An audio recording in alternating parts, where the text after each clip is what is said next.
Salut à tous, c'est Hatsune du groupe Fucked Up Kids avec Vesper qui donc vous avez derrière le téléphone au cadrage. Je me suis dit, au lieu de faire de la musique, pour une fois, si on faisait une vidéo sur la présentation et montrer un exemple des spots de train.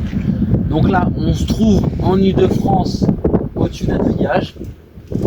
On a le Technicentre TGV qui est juste là. Pour les passionnés de train, ils reconnaîtront aussi, il n'y a pas besoin de dire.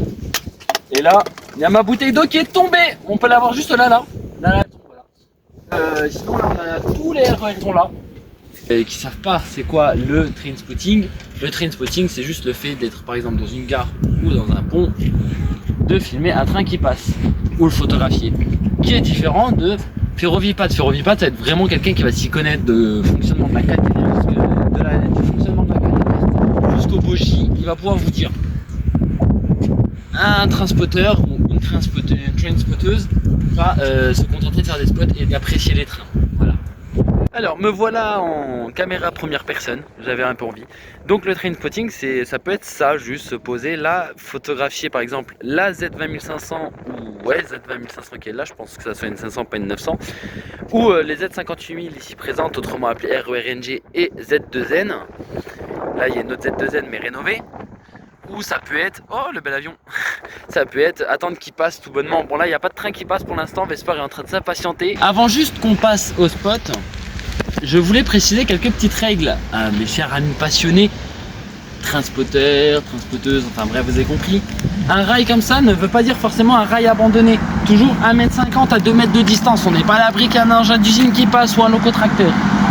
Autre règle importante, on ne traverse pas les grillages, on ne traverse pas les PN quand les barrières sont fermées, on n'escalade pas les infrastructures, et même si comme dans certaines infrastructures, dans certains lieux dont je ne citerai pas les noms, vous voyez que c'est ouvert, on n'y va pas. Un câble c'est 25 000 ou 1500 volts dans le crâne. Si c'est pour aller rejoindre Claude François, tu le fais dans ta salle de bain, tu mets pas les trains en retard, ils sont déjà à sortir par contre. On voit une vue première personne avec ce wagon de SNCF Réseau, anciennement Infra et Réseau Ferré de France. C'était peut-être différent, je sais pas. Là on a un autre train, je pense un train laveur, je sais pas trop, ouais, projection d'eau uniquement, c'est un train laveur et une DU65.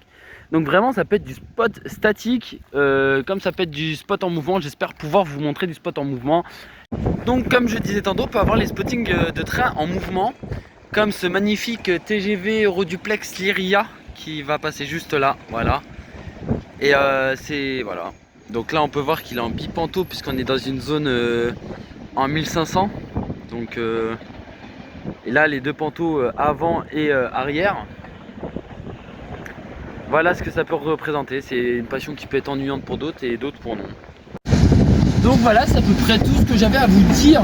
Si j'ai oublié des choses, des Ferrovipad qui tomberont sur la vidéo, j'espère, mettez-les en commentaire, je ferai une partie 2 avec vos conseils. Juste un truc que je voulais vous dire aussi, conseil aux petits spotters. Il y a un signe très simple pour faire un klaxon. Alors déjà, toujours saluer, moi personnellement quand je filme un train et que le conducteur me voit, je dis salut, je dis même salut aux agents. Bonjour. Ça va? Voilà, comme ça.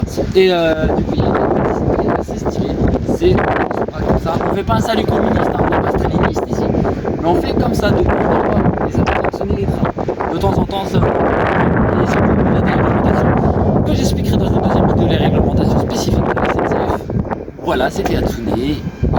On remercie Vesper d'avoir tenu la caméra et d'avoir participé. Petit mot pour la fin. Ouais, bah, le petit mot pour la fin, bah, abonnez-vous, écoutez, n'hésitez pas à liker si vous aimez le contenu et à très bientôt.